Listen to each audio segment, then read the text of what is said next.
Queridos camaradas y amigos del Frente Invisible, bienvenidos un día más a nuestro programa en DMP, Demoliendo mitos de la política y de la geopolítica. Como siempre, agradecerles vuestra presencia, agradecer al equipo técnico de DMP la realización del programa, agradecerle a Santiago Martínez que nos acompaña como siempre. ¿Qué tal, Santiago? Muy buenas. Muy buenas, aquí con escamas. Lo que lleva caído, menos mal que aquí en Galicia la tierra, el terreno está acostumbrado al agua, ¿no? Porque si No, no pero estaríamos pues como en Andalucía, es que es una auténtica nada, desgracia. llueve que no veas. Yo es que pocas Agua, veces en mi vida agua. vi caer tan seguidos, y lo que queda, porque por lo que dicen, No, parece que ir a tenga. comprarme pues unas Bueno, aletas.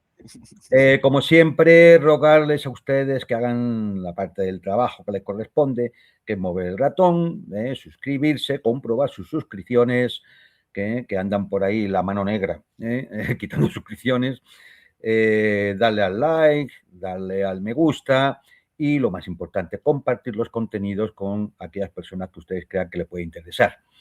Y bueno, hoy vamos a dedicar el programa a los enemigos del pueblo. No va a llegar una hora a nada, Juan. Vamos a intentar hacer una taxonomía bueno, pues de tipologías de ciudadanos, de compatriotas que nos rodean y que, bueno, pues decir, por su forma, sus actitudes, su forma de actuar y demás, pues no contribuyen en nada pues a que las cosas vayan a mejor. Muchas veces no es que sea una responsabilidad consciente, ¿no? Pero la realidad, al final, objetivamente, es lo que es, ¿no? Y entonces, hemos hablado en programas anteriores de qué era una revolución. Luego le dedicamos un programa a analizar si, bueno, pues podríamos decir que se daban las condiciones para estar en un momento pre-revolucionario, no revolucionario. Y claro, surgieron las preguntas, ¿no? Aquella de las condiciones subjetivas, ¿no? Bueno, ¿qué pasa si se dan condiciones objetivas para que un proceso así pudiera suceder? Bueno, ¿por qué no se da, ¿no? Y hablábamos de muchas condiciones subjetivas, ¿no? Remito al programa anterior para aquel que quiera repasarlo, ¿no? Hoy vamos a hablar de ciertas, como digo, de ciertas tipologías humanas que, bueno, pues están presentes en todas las sociedades, sobre todo las desarrolladas, bueno, pues que de alguna forma, de forma objetiva o circunstancial o coyuntural, pues se acaban convirtiendo en enemigos del pueblo. Atendiendo aquí a la palabra pueblo como aquello que nos define la comunidad, ¿no? La comunidad a la que todos vivimos, que puede ser, bueno, pues la pequeña comunidad del municipio, de la región, de, bueno, pues nuestra nacionalidad, nuestro país, nuestro estado, incluso nuestra civilización, desde el punto de vista cultural y de concepción del mundo, ¿no? Ahí entrarían cuestiones como la religión o la forma de ver el arte, bueno.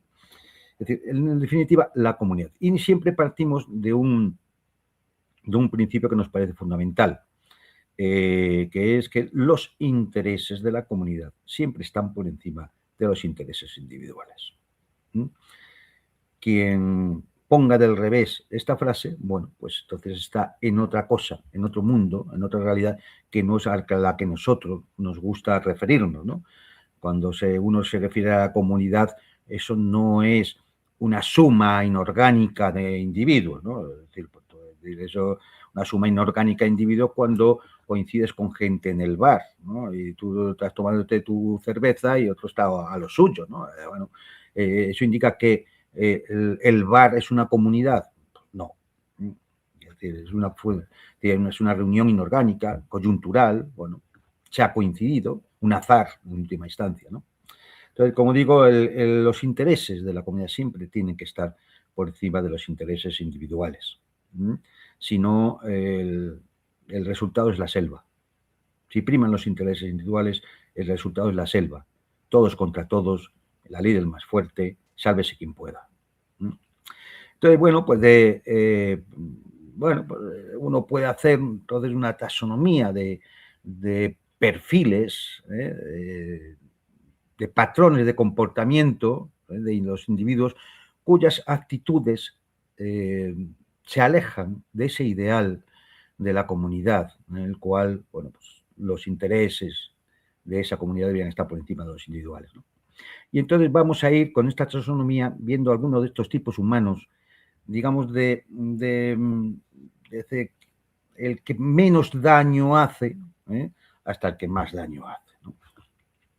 Y vamos a empezar, pues, por un tipo que es quizás el más común, o de los más comunes, sin que esto represente que lo estemos condenando al fuego eterno, ¿no? Ni nada por el estilo, sino simplemente, es decir, estamos intentando explicar esos patrones de comportamiento que mucha gente a nuestro alrededor tiene. Y ese primero es el resignado. El resignado es aquel que acepta pasivamente las circunstancias adversas o injustas para la comunidad, sin buscar la mejora, sin buscar, pues confrontarlas, ¿no? Evitarlas. Realmente él vive tiene una actitud de desvinculación por desesperanza. Percibe que los problemas, bueno, son algo inmutables, es como si fuera una maldición divina, nos han caído encima. No es una persona que actúe contra el bien común, ni mucho menos, pero renuncia a contribuir activamente a intentar superar esos problemas, ¿no? Y entonces, bueno, pues toda su energía pues se dirige a una especie de adaptación pasiva, o una queja estéril, y pues se somete de la forma sin cuestionar, ¿no? Lo que ocurre, la realidad, por considerar lo que es un esfuerzo inútil. Es la típica persona, por ejemplo, que viendo cómo los años pasan y las generaciones de políticos del signo que sea van sucediéndose, pues él los sigue votando. Resignado, como si, es lo que toca, es lo que nos ha tocado, es lo que nos hizo encima. Y suelen echarle siempre la culpa a otro de algo que ellos no pueden evitar, ¿no? Claro, pues eso es una persona resignada. Por encima de este hay otro. Yo le llamo el egoísta. Le podemos llamar también el individualista, ¿no? Que es el personaje perfecto del modelo social capitalista que vivimos, ¿no? Es aquel que toma sus decisiones basándose única y exclusivamente en si le da beneficio o no, en si es conveniente o no, en si tiene con ello una gratificación personal inmediata o no, incluso cuando eso colisiona claramente con el bien común, con el bien de la comunidad. Pero a él no le importa. Él considera que el mundo, lo que le rodea, la comunidad, no es más que un recurso para sus fines personales, que es lo que le importa. La solidaridad, si alguna vez la practica, es condicional. Es decir, si de alguna forma él se va a beneficiar de ella. Si no, pues no, le da igual. Por supuesto, es la típica persona que se cree con todos los derechos del mundo, pero ningún deber. De hecho, da la sensación, cuando uno habla con este tipo de personas, que el universo, como alguna vez he comentado, explotó en un gran Big Bang hace 13.800 millones de años para que él estuviera ahí ahora, beneficiándose del tema. Es decir, maximiza su utilidad personal y la cooperación, si existe en algún momento determinado, tiene que ser recíproca y ventajosa, ¿no?, para él. Es decir, de una forma clara y directa.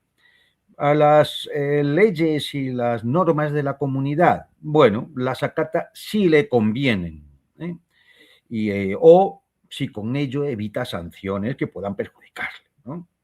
No por convicción ni porque crea en ellas. Es un personaje, como digo también, que es bastante común, sobre todo en las sociedades desarrolladas occidentales. Yo creo que en las sociedades del sur global o que están todavía de alguna forma influenciadas por ciertos aspectos civilizatorios, por ejemplo, las orientales o en África, este individuo es menos común, pero en las sociedades occidentales es un individuo, vamos, es decir, tan común como el resignado. Muy acomodados, ¿no? Por eso creen que tienen derecho a todo y gratis, ¿no? Efectivamente, es decir, él solo mira, es el individualismo más puro, es decir, solo mira lo que vale para el individuo, ¿no?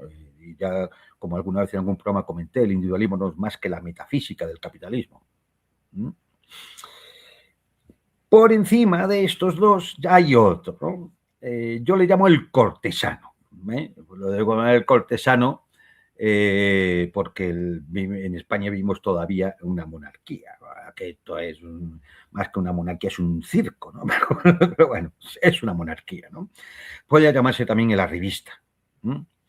¿Quién es el cortesano? Bueno, es aquel que orienta su conducta hacia la obtención del favor, influencia o estatus dentro de la estructura comunitaria. ¿Cómo? Mediante la adulación, el servilismo hacia las figuras, ¿no?, de autoridad, ¿no? El rey, el presidente del gobierno, el señor ministro, ¿no? Y entonces son los que se presentan inmediatamente como en aquella grandiosa película española Atraco a las 3, ¿no? Aquí tiene usted a un esclavo, un siervo, un amigo, en fin, este tipo de personajes.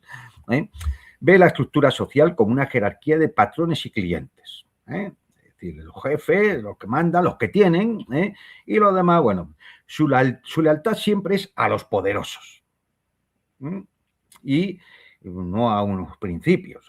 De hecho, si esos principios no valen, inmediatamente los cambia, porque él lo que fija es en el poderoso, no en los principios. Él cultiva siempre relaciones de dependencia y favor, ¿no? Es decir, pues sea el jefe de la empresa, el dueño de la empresa, o el jefe del partido, o su majestad el rey, en fin, este tipo de personajes a los cuales, bueno, pues él siempre se adapta porque haciendo la pelota a lo mejor asciende en la escala social, que es lo que busca la revista siempre, ¿no? Utiliza la información y el acceso como moneda de cambio para, bueno, ascender. Por supuesto, subordina sus opiniones, hechos, lo que él crea, a lo que es conveniente o halagador para el jefe, para el amo. Da igual si él es del, voy a hacer un poco de caricatura para no entrar en más detalles, si él es del Real Madrid, pero su jefe, su patrón, se entera de que es del Atlético de Madrid o del Barcelona, él oculta eso, inmediatamente se adapta para hacer la gracieta. El día siguiente aparece con la bufanda. Es decir, es un tipo, es decir, por supuesto, es todavía más, no sé, más deplorable que los anteriores que he comentado. Es decir, el resignado, pues bueno, es una persona a la que hay que ayudar. El individualista es una persona a la que le tiene que caer una buena granizada a ver si ya despierta de su mundo totalmente distorsionado, ¿no? Pero el cortesano, es decir, es este tipo de personaje que también no es tan raro, también abunda bastante. Sí, sí. Vamos a otro, que está por encima. El lacayo. El bisagras. Este ya empieza a ser, hombre, es decir, el lacayo. Es el que ejecuta diligentemente y de forma crítica las órdenes o agenda de otros, sea la autoridad, un grupo de presión o por una determinada ideas políticas o sociales o económicas o lo que sea, abdicando, por supuesto, de su propio criterio, ¿no? Y la responsabilidad moral que pueda conllevar el acatamiento de esas órdenes. Él lo hace siempre porque por dinero, sí, por poder, también en un momento determinado, por posición, me refiero, no poder, por posición, pues también, sí, de lo que sea. Es decir, pero lo importante es que sustituye su criterio personal por el del amo. Su criterio personal por el relato dominante. Actúa por obediencia, no por reflexión. Y su lema es: yo cumplo órdenes. Él no tiene culpa de nada nunca. Él cumple órdenes. Es el típico gilipollas que anda buscante, diciendo: te he investigado, no, tú eres esto, no, tú eres una agencia de influencia del Kremlin. Ya, oye, y no tienes otra cosa que hacer que buscar a gente de influencia del Kremlin. No sé, a lo mejor de los papeles de Einstein se te ocurre algo que puede influir aquí, ¿no? O sea, no sé, pero no, él no está. Porque él está a órdenes. ¿A órdenes de quién? Pues porque él es un agente de influencia de la OTAN y de los anglosionistas genocidas de Gaza. Ya está, es así. Es decir, este es el típico, es un típico tipo despreciable, repugnante, el lacayuno. Bueno, es decir, el problema de estos es que puede derivar en un celo fanático. Es decir, cumple orden y obliga a todos a que sigan las reglas marcadas por el amo. Por supuesto, siempre la culpa es de quien le da la orden. Él se enosera a sí mismo. Él no tiene culpa de nada. Él simplemente, oye, hace lo que le piden hacer. Por ejemplo, el inspector de Hacienda. Claro. ¿Que le va a hundir la vida a alguien? No pasa nada si él cumple la ley. ¿Que hay que desalojar a una abuelita de 80 años de su vivienda? ¿Qué le vamos a hacer? Yo me limito a cumplir la ley. La culpa no es de él, es de la abuela que no tiene dinero. De la abuela, es del que manda arriba. Vas al de arriba y te dice que el de arriba, vas al de arriba y te dice que el de más arriba, así se llega al ministro, el ministro que dice que es el presidente del gobierno, y al final la culpa es del empedrado, o Dios sabe de quién, no sé, de Dios del trueno, de Manitú. Es decir, ellos no tienen culpa nunca. ¿Que hay que cargar contra los trabajadores que están protestando por una injusticia social? Pues se les machaca la cabeza. ¿Qué vamos a hacer? Cumplimos órdenes. ¿Qué otra cosa podemos hacer? ¿Buscarnos otro trabajo? No. Hombre, he hecho una oposición. Me lo he ganado. Solo se enfrentan al débil. Me lo he ganado.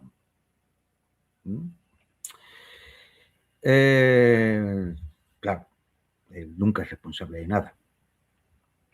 Un tipo también que ya digo que es muy lamentable. Damos otro saltito para arriba y nos encontramos a otro tipo humano, también bastante común en todas las sociedades y especialmente también en las sociedades desarrolladas. El corrupto. Es decir, aquí es el peor, porque es lo suficientemente listo para ser un cabrón y aplica su inteligencia. Es el que es capaz de pervertir una función determinada en la comunidad, un cargo, una confianza, para obtener un beneficio privado. Puede ser material, pero también puede ser de poder o de influencia, o incluso de fama. O sea, es decir, el corrupto no es solamente por dinero. De hecho, bueno, tenemos el gran ejemplo de estos días, lo que vamos viendo de las cuestiones de los papeles de Epstein, ¿no? Es decir, corrupción generalizada que va mucho más allá del dinero. Y bueno, pues lo que hace este personaje ante la comunidad es explotar su posición que ha obtenido, bueno, con una posición de confianza o de autoridad, simplemente porque haya sido elegido en unas elecciones, si es un político, o porque haya tenido la suerte de una posición de mayor responsabilidad en una empresa, en una institución, en una universidad, en un centro de estudios o donde sea. Entonces, él lo que hace es explotar su posición dentro de esa estructura colectiva para su lucro. Lucro material o moral o de poder o lo que sea. ¿Qué es lo que hace fundamentalmente el corrupto? Pues convierte lo público en privado. Lo que es de la comunidad, empresa o del centro de estudios, lo convierte en algo privado. suelen ser los que empiezan por creerse que van a heredar el tema, que piensan que van a heredar la empresa, que el ministerio es suyo, que, bueno, que hace y deshace lo que quiere en la federación, en fin, es este tipo de personaje y por tanto, como empieza a creerse que es suyo, pues también lo utiliza a su gusto. Y hombre, ya que ha hecho un gran trabajo para beneficiar a la entidad, que algo se quede en el bolsillo, algo que vaya, la comisión de turno, ¿no? Por ejemplo, Campechano I, rey de España. Es decir, pues bueno, el hombre, pues claro, hacía y pues oye, se llevaba sus comisiones, ¿no? Que no declaraba, por supuesto. Pues son ilegales, ¿cómo la va a declarar? Claro. Bueno, pues es decir, este es el tipo de personaje. Y lo peor es que dijéramos, no, es que siempre ocurre en las alturas, donde las cifras, digamos, de dinero, por ejemplo, son astronómicas. No, no, no, si esto ocurre a nivel de ayuntamiento de 300 habitantes. Y si me apuran, a nivel de comunidad de vecinos. Porque es un tipo humano.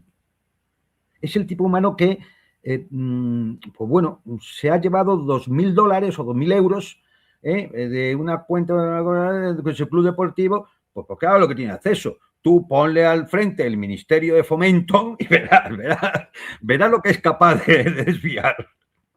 Porque es, Ordeña claro, la vaca según el tamaño de la vaca, claro. Claro, porque es un patrón de comportamiento, no es una cuestión de decir, no, hombre, esto, bueno, aquí, bueno, me llevo un dinerillo, pero, hombre, si estuviera al frente del Ministerio de Sanidad, no, esto no, si me estuviera al frente del Ministro de Sanidad, pues, como Úrsula, pues a lo mejor, pues había contratos con Pfizer de muchos millones. Lo que pasa es que no ha tenido la oportunidad, simplemente. El corrupto es así siempre. Para mucho y para poquito. Utiliza su acceso, la información privilegiada que pueda tener o la capacidad de decisión en una entidad para crear transacciones ilegítimas. Vamos, sobornos, desvíos de fondos, tráfico de influencias, enchufes. ¿Qué les voy a contar? Si ustedes seguramente lo saben perfectamente porque han conocido más de uno. En definitiva, ¿qué hace con la comunidad? La manipula, la elude o la viola de manera encubierta, manteniendo una apariencia de legitimidad. Porque, claro, hombre, él tiene un cargo de responsabilidad. Él dedica muchas horas al tema. Hay ministros que duermen 3 horas. Todo está hecho unos zorros, pero él duerme 3 horas. Entonces, hombre. En fin, un personaje. Un enemigo del pueblo. Vamos por encima de este también. Más todavía. Otro más. El vendido. Es decir, el que él se adapta siempre al mejor postor.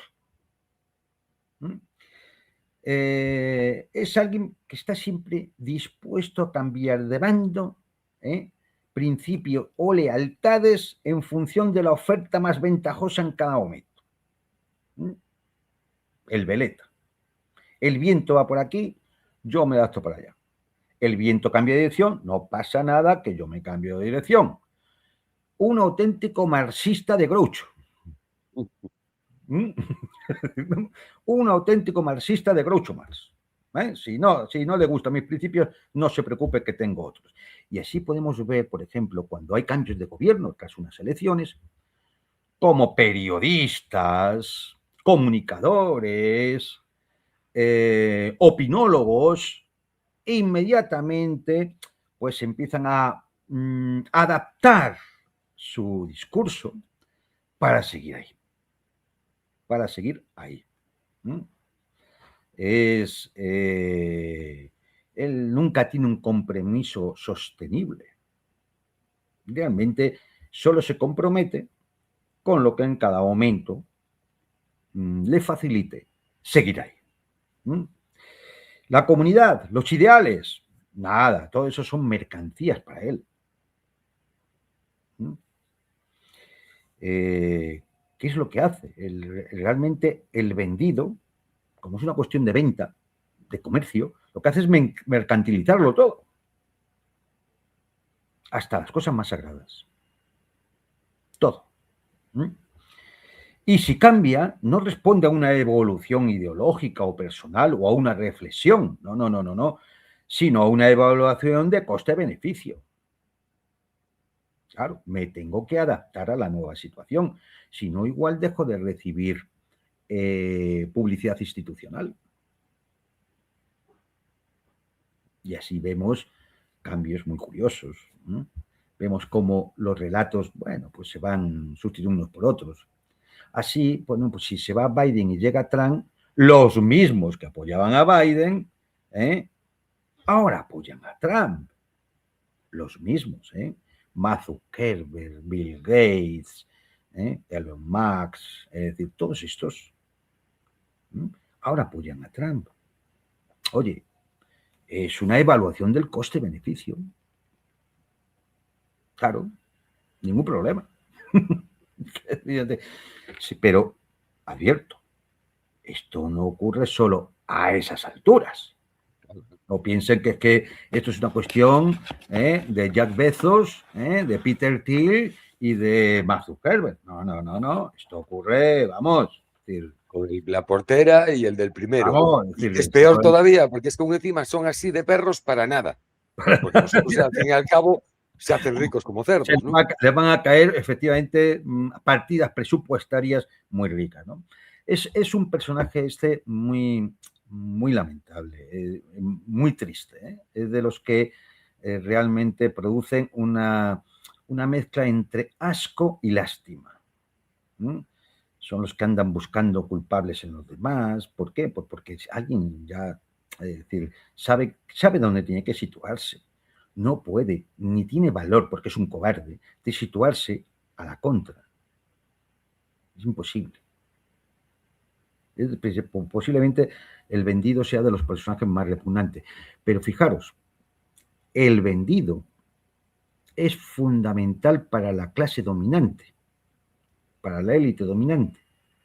Porque sin los vendidos, sin los lacayos, sin los cortesanos, esto no funcionaba. Esto no funcionaría. Si esto funciona, si esas 300 familias que siempre decimos de las que conforman las grandes élites dominantes no tuvieran a toda esta gente, sería muy sencillo quitándolas de encima. Si no son nada. Vamos, es decir, que en 2 mañanas de fusilamiento se habían acabado, O sea, así de claro. O sea, ¿esto qué es? O sea, ¿cómo podemos aguantar precisamente que 300 familias, eso sí, tienen la mayor parte de la riqueza del mundo, vayan a dominarnos de una forma tan descarada si no fuera porque tienen y pueden pagar a los vendidos, a los lacayos, a los cortesanos y a toda esta gentecilla? Y ellos son los que realmente sostienen y son necesarios, aunque no suficientes, son necesarios. Son una condición necesaria para que esto se sostenga, para que este sistema se sostenga, para que se pueda, cuando llega un momento prerevolucionario, se pueda evitar que el proceso llegue a más, se pueda evitar que haya una transformación radical de las estructuras. No, ya buscaremos la forma de vehicular eso, de absorberlo, controlarlo. Y para eso necesitas actores sobre el terreno. Y ahí están estos, esos vendidos, esos lacayos, esos cortesanos. Y finalmente, bueno, hay que decir que los vendidos tienen una característica, y es que su lealtad siempre es temporal. Es decir, está siempre condicionada a una oferta mayor. De tal forma que el vendido, tú lo puedes comprar. Pero siempre ten en cuenta que si tú lo has comprado, lo puede comprar otro. Claro. Es una cuestión de precio. El vendido es un ser absolutamente desechable. No te sirve. No te sirve. Porque igual que se ha vendido a ti, se va a vender mañana a tu peor enemigo. Y así llegamos al, digamos, al que está ya en la cúspide, ¿no? De estos enemigos del pueblo. El traidor. Bueno, este hace el daño ya de una forma absolutamente deliberada. El vendido también, lo sabe perfectamente, ¿no? Y el lacayuno, pues también sabe que hace daño, pero no lo puede evitar, es que es así. El vendido lo puede evitar, claro que lo puede evitar, solamente que le tienes que pagar más. Ahora, el traidor no, el traidor lo hace de forma deliberada, causa un daño grave a su comunidad. Normalmente en beneficio de ¿quién? De un grupo enemigo o extranjero.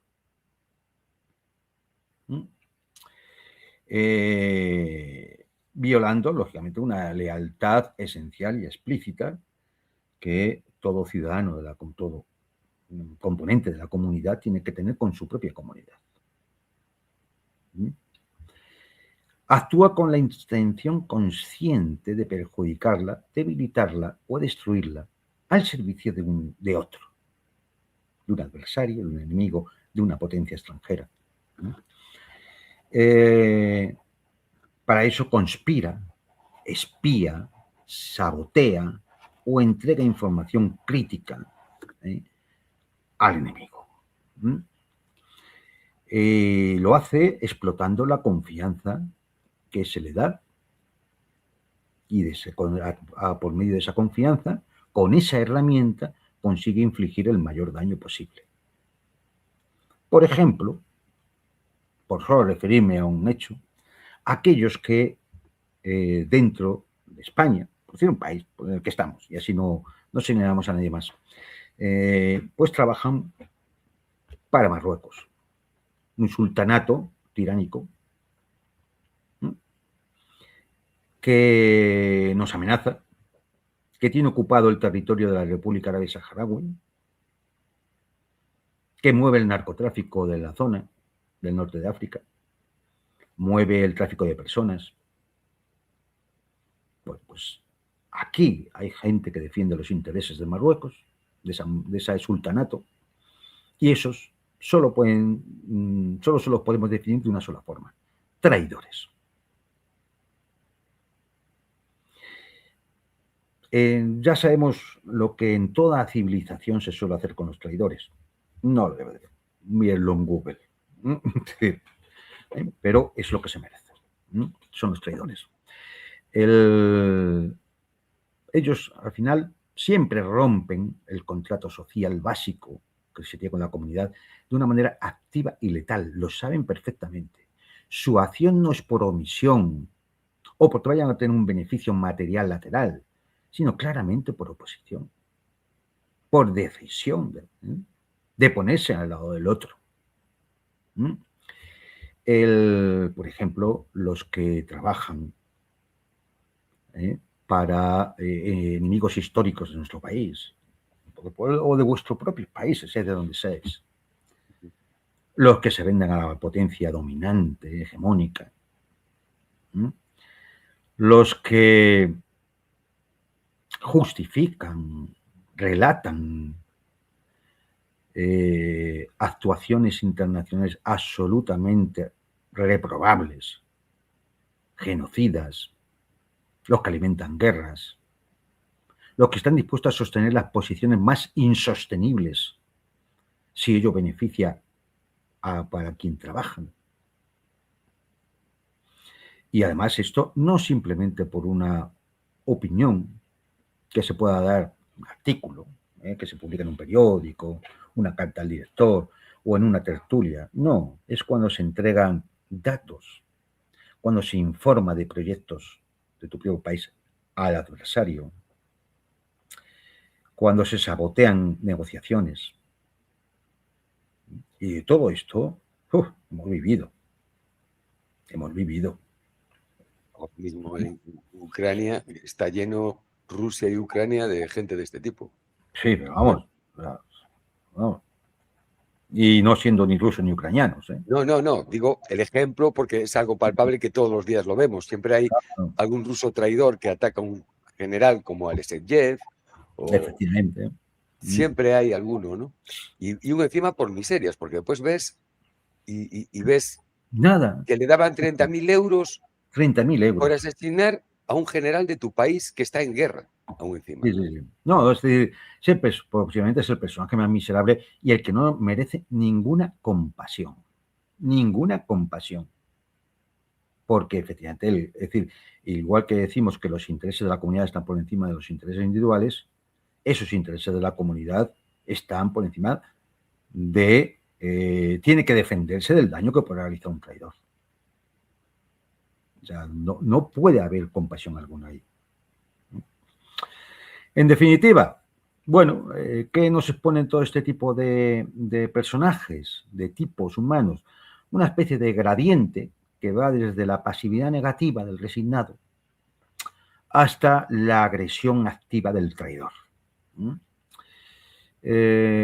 Quizá el punto de inflexión ético se sitúa entre el egoísta, que prioriza lo propio, y el cortesano, que lo instrumentaliza para su propio ascenso. Es decir, a partir de ahí, de esos personajes, cuando el daño a la estructura de confianza comunitaria se vuelve más sistémico, activo y más rechazable. Y ya éticamente es absolutamente reprobable, ¿no? Pues el resignado, pues hombre, como decía antes, ¿qué le vas a hacer? ¿No? Es decir, lo único que puedes intentar es menearle, a ver si se mueve, ¿no? A ver si despierta. Pobre. Claro, es decir, no le puedes achacar más. No lo puedes meter en la cárcel, claro, ¿qué vas a hacer, no? Ya el vendido y todo esto, bueno, pues ya, es decir, que el egoísta, pues es que lo que necesita es reeducación, ¿no? Es decir, yo qué sé, a lo mejor una temporada en el campo, arando, viviendo la vida del campesino, a lo mejor le hace reaccionar de alguna forma, ¿no? O el cortesano, pues ¿qué le vas a hacer? Que si lo que va a decir, sí que es el pelota. ¿Quién en el colegio no conocía a uno que era el pelota?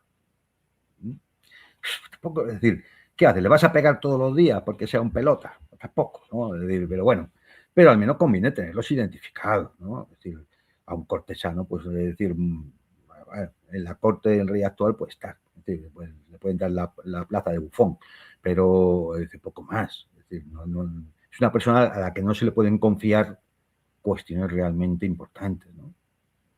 Porque no va a dar el resultado que se requeriría, ¿no?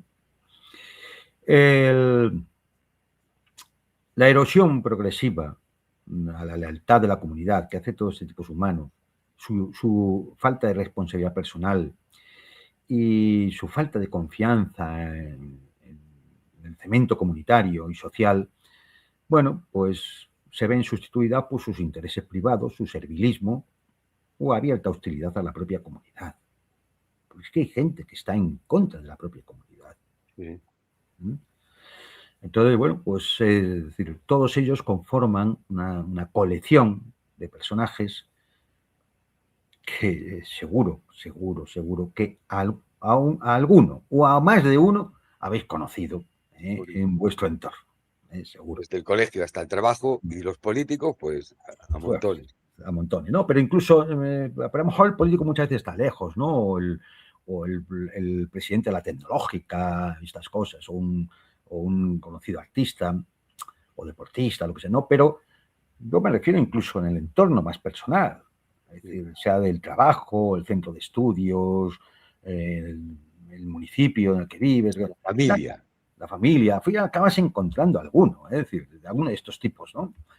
Más de uno, más de una. De las tipologías que hemos dicho, seguro que hay más de una. Seguro. Porque es que ninguno de estos tipos. A ver, el traidor es más raro, ¿no? Es más raro. Pero de los otros no son extraños, No son extraños. Hay otros tres tipos con los que quiero ir acabando ya toda la tipología, que merecen también ser comentados, ¿no? También tienen sus características, lo que pasa es que estos no los podemos denominar enemigos del pueblo. Uno es el disidente. El disidente es aquel que tiene lucidez para reconocer las fallas, injusticias e incongruencias del sistema en el que vive, de la realidad en la que vive. Y además es crítico con ellas. Lo sabe perfectamente. Lo ha analizado, lo ha visto, lo ha captado. Pero se combina con una incapacidad o imposibilidad práctica de traducir ese análisis que él realiza, ese convencimiento que tiene, en acción efectiva para poder cambiar las cosas. Es una persona que, bueno, pues lo que hace es realizar un distanciamiento analítico y desencantado con lo que ve. Y además lo analiza bien. Incluso puede ser brillante, muy brillante. Percibe con claridad los defectos estructurales o éticos del propio sistema, pero no se identifica con el impulso de pertenencia activa, es decir, lo que acaba es como aislándose, separándose. Es decir, esto no hay quien lo aguante, me autoexilio. Y así vive en una tensión interna entre conciencia y parálisis.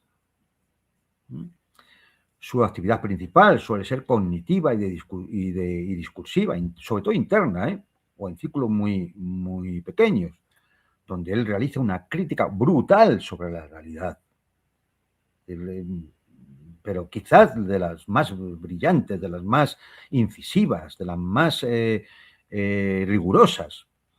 Ve los obstáculos, la represión, la inercia social, la complicidad del sistema, lo ve todo, pero los ve como insuperables. Y entonces su postura es la de un testigo crítico, pero pasivo. No es exactamente el resignado. No, este tiene todas las herramientas conceptuales para decir, esto que vimos es una mierda. Pero no tiene fuerza. Con lo cual adopta una baja visibilidad social, porque no quiere tampoco que la aíslen. Entonces, pues, es el que se calla en la comida de familia, ¿no? Es decir, y dice, ¿para qué voy a decir nada? Pues, estoy escuchando tonterías, pero ¿qué voy a decir? Me voy a acabar discutiendo con todos, con lo cual me callo. Su impacto principal es en el plano del clima moral o intelectual que le rodea, ¿no? Es decir, de hecho, su existencia lo que viene a simbolizar es la fractura entre el ideal comunitario que él tiene y la realidad. Y su silencio, su inacción, pues es un termómetro de la desconexión que existe entre la inteligencia crítica en la sociedad y la praxis colectiva. Es decir, para él hay cosas que son evidentes y no entiende cómo no hay una reacción a todo eso. Es muy fértil para el surgimiento de otras figuras que ahora hablaremos, de otros tipos de energías humanas, porque sí, es decir, da munición para poder analizar la realidad, porque como buen observador, como buen testigo, acaba por no escapársele nada, pero está ahí, imposibilitado, pasivo. Y todo el mundo pues acaba diciendo, no, es que este es un disidente. No, es que está loco. Realmente que está loco. Es decir, piensa al revés que todos los demás. Seguro que muchos habéis tenido la suerte, porque en este sentido sí, de conocer a alguno, ¿no? De estos, y de los cuales se puede aprender mucho, siempre que lo hagas en conversación personal, porque seguramente a él le costará mucho, mucho trabajo pues intentar salir en un medio de comunicación o ante una gran audiencia y exponer lo que expone, porque teme que le señalen. Eso, ya ha hablado el loco.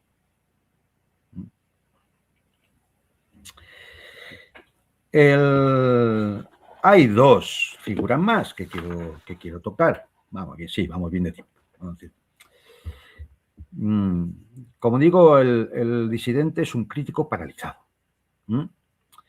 El valor para la comunidad es alto porque identifica perfectamente problemas reales. Pero como diagnóstico, como valor en la praxis, es cercano al cero.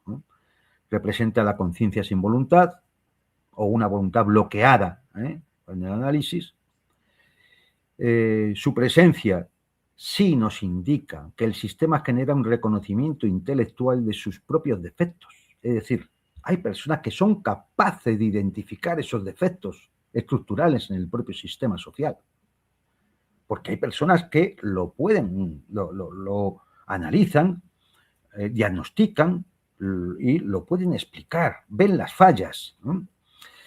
Pero simultáneamente neutraliza la capacidad autocrítica de alguno de sus miembros más lúcidos. ¿Cómo? Como he dicho, ¿no? Porque acaban aislándose, son el loco. Es un síntoma de que existe una brecha insalvable entre el entendimiento, el reconocimiento de la realidad y el poder de acción de la praxis social, de la praxis comunitaria, de la praxis colectiva. Y como decía, este es valioso porque, oye, favorece a otros dos tipos humanos que conviene recordar aquí. Uno es el rebelde.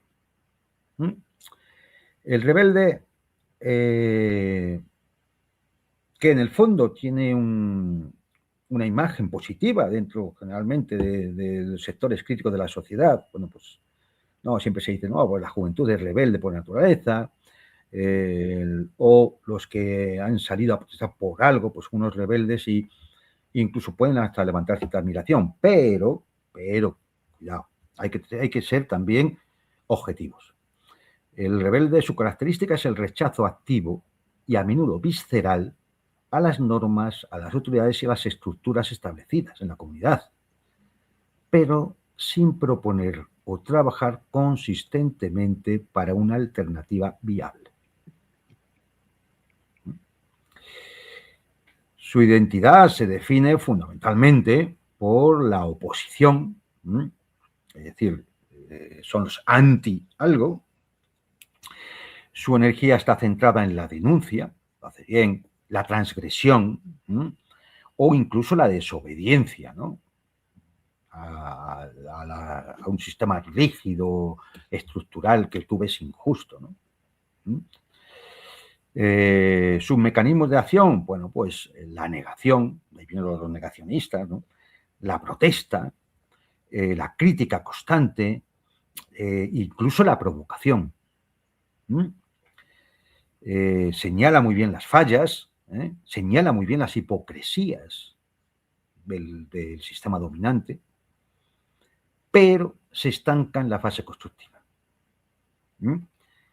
Vale para destruir, pero no para construir. Busca desestabilizar el orden existente como opresivo, como injusto, pero no asume la responsabilidad de gestionar o organizar para establecer un nuevo orden de cosas. Es decir, el rebelde tiene una tendencia a caer en el nihilismo práctico. Al final, esto no vale para nada, destruyo, pero claro, al final, si no construyes una alternativa, al final favoreces a la estructura que está, porque te va a derrotar, te va a derrotar. Te va a hacer así y te va a expulsar. No sé, con multas, con denuncias, metiendo en la cárcel, lo que sea. Pero te va a expulsar. Con lo cual, es decir, o eres capaz de construir una alternativa o simplemente vas a ser una protesta, ¿no? Un berrinche.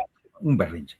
Genera fricción y cuestionamiento a las estructuras necesarias, lo cual puede ser necesario en un momento dado, pero como no se canaliza hacia una propuesta constructiva, pues acaba derivando en la fragmentación en la atomización de núcleos de protesta, a veces incluso en el cinismo, ¿no? Es decir, ya de no creerse en nada, no creer en nada, ¿no?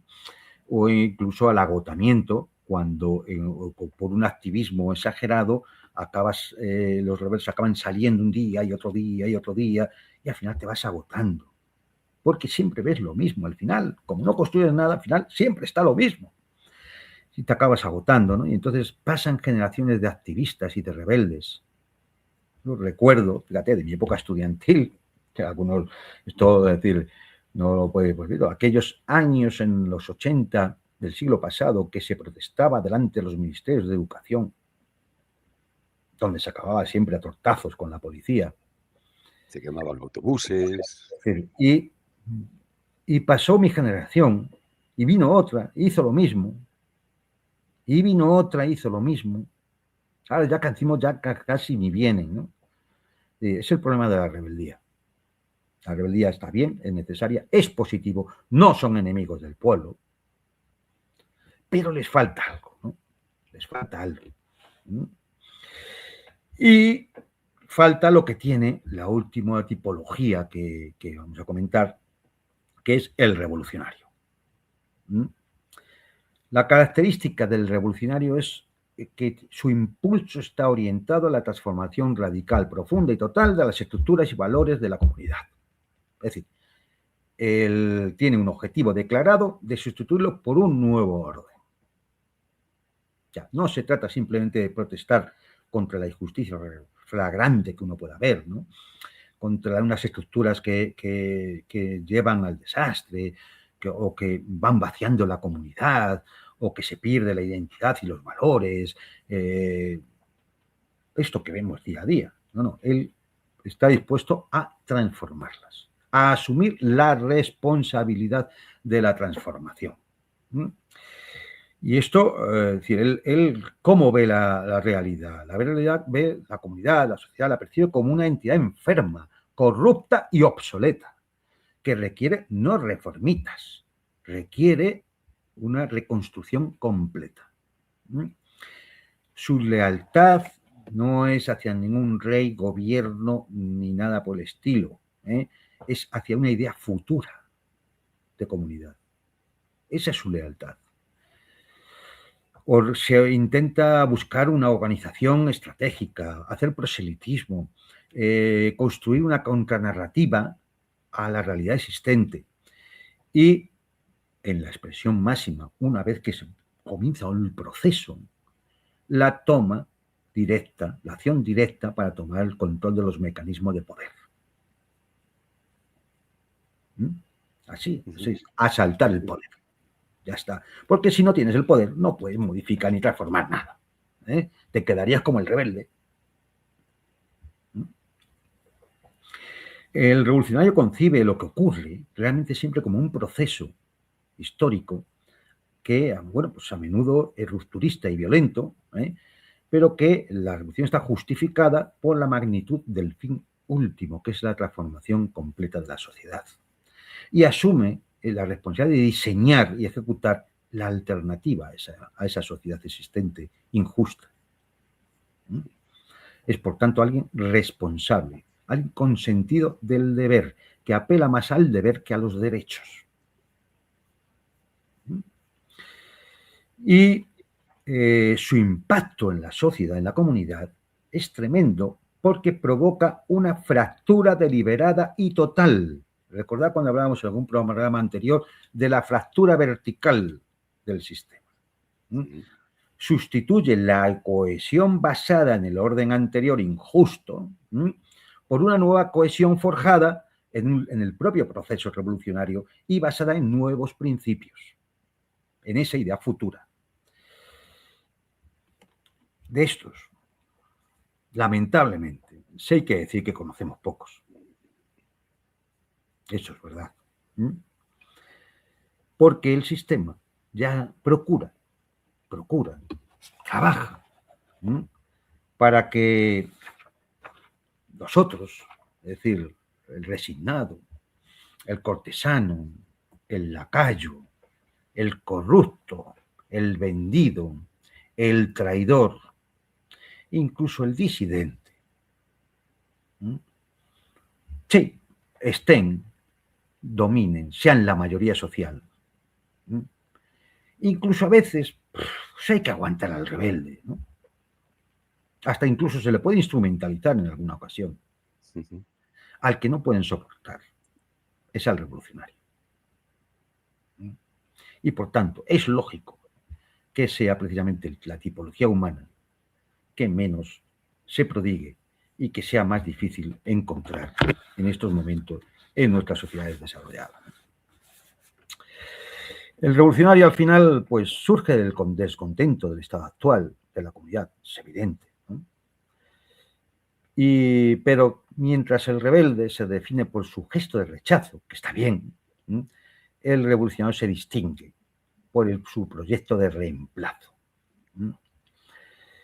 El primero representa una fuerza de disrupción sin reconstrucción y el segundo una fuerza de disrupción con intención de reconstrucción total, independientemente de la valoración ética que se pueda tener de sus fines.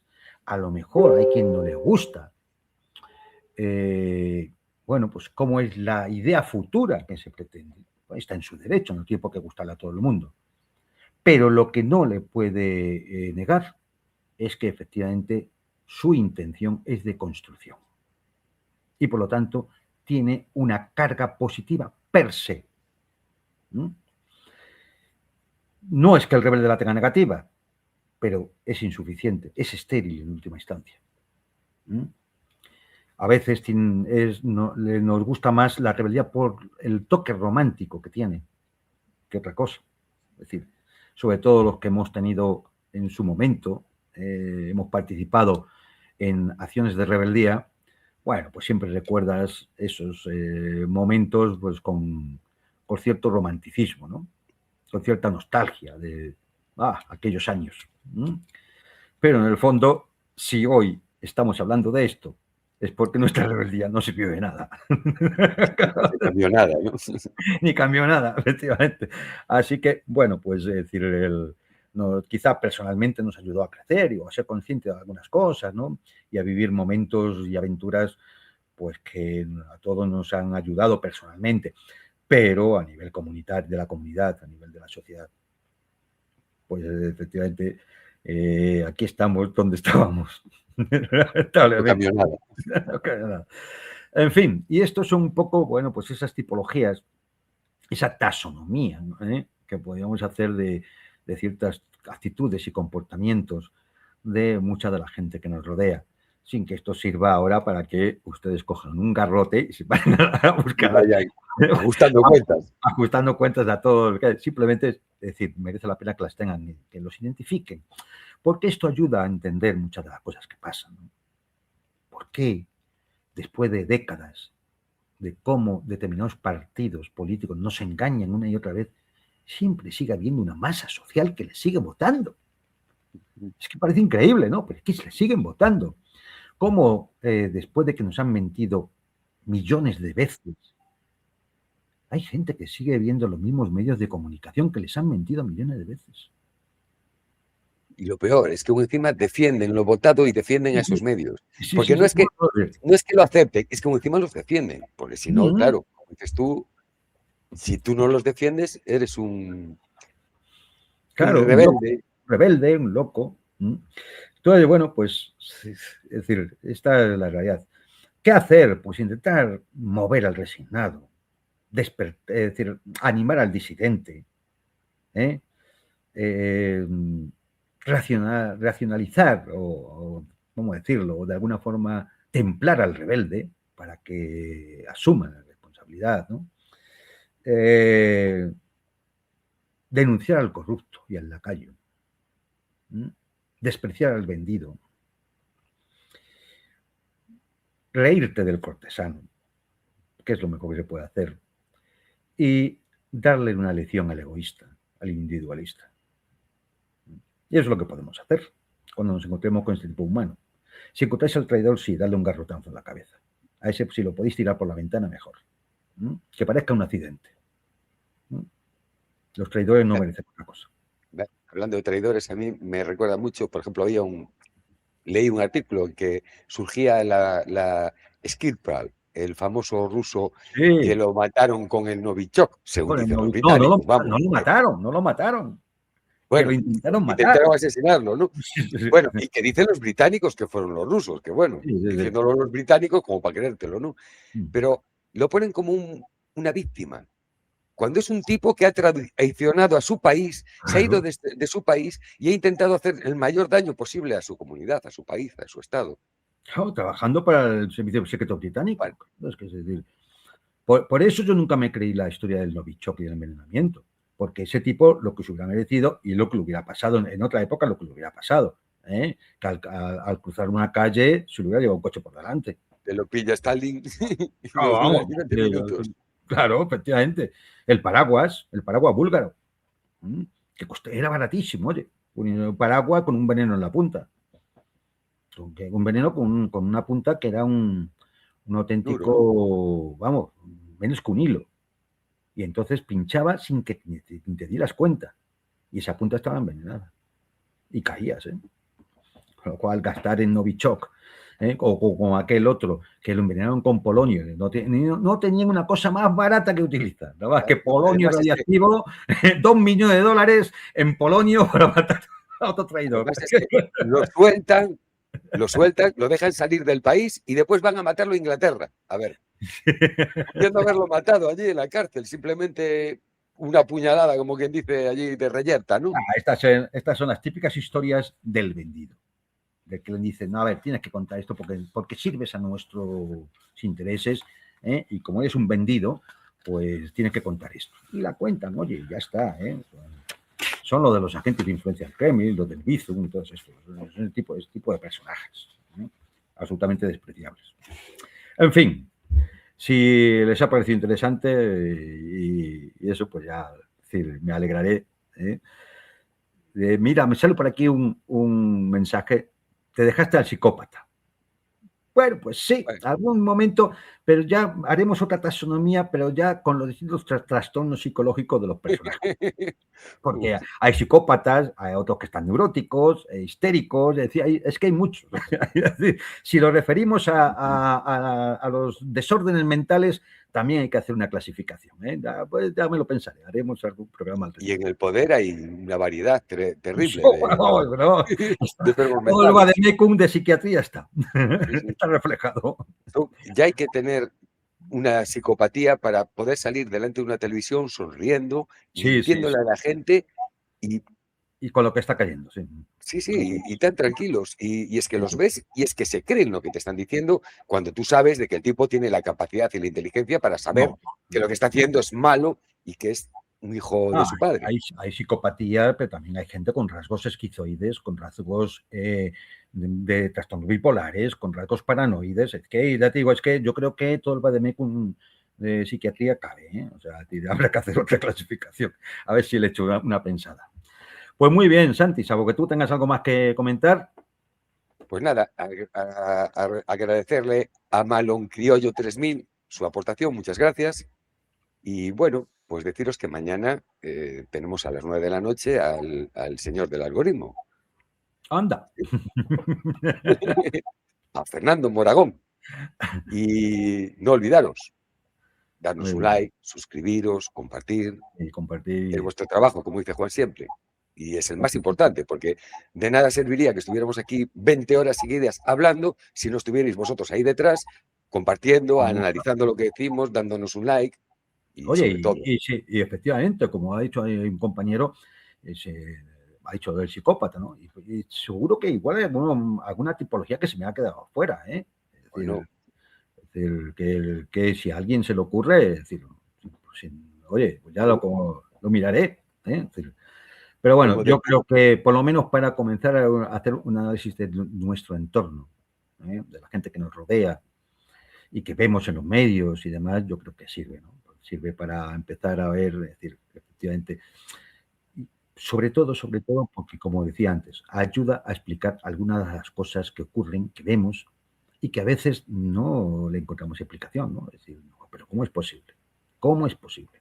¿Cómo es posible que en una monarquía tan degenerada como la española, todavía haya gente que ande aplaudiendo y sigan. Pero es que ¿Cómo aplaudiendo? Y es que vio para mí el rey cuando salía del coche, vio para mí. te parece Soy un incomprensible. elegido. Claro, te parece incomprensible, ¿no? Es decir, pero no, es decir, realmente, bueno, pues son patrones de comportamiento que tienen pues, determinadas personas y que hemos hecho aquí ha sido un poco, pues hacer un repaso, ¿no? De todos esos patrones de comportamiento. Así Quino, que, el gran humorista dibujante argentino, Quino, el y creador de no, Mafalda, sí, decía Mafalda, hay de todo en este supermercado del señor. exactamente. Y es que es verdad, Aquí en así es, España se hacía eso de, hay de todo como en botica, ¿no? como en Porque botica. en la botica, que era la farmacia, que es donde había cualquier cosa que tuviera que necesitaras, ¿no? Es decir, sí, la cultura popular. Era el todo Hacienda aquella. Pues nada, señores, nos vemos el próximo lunes. Un saludo a todos y que pasen ustedes unos buenos días. Encantado. Hasta luego.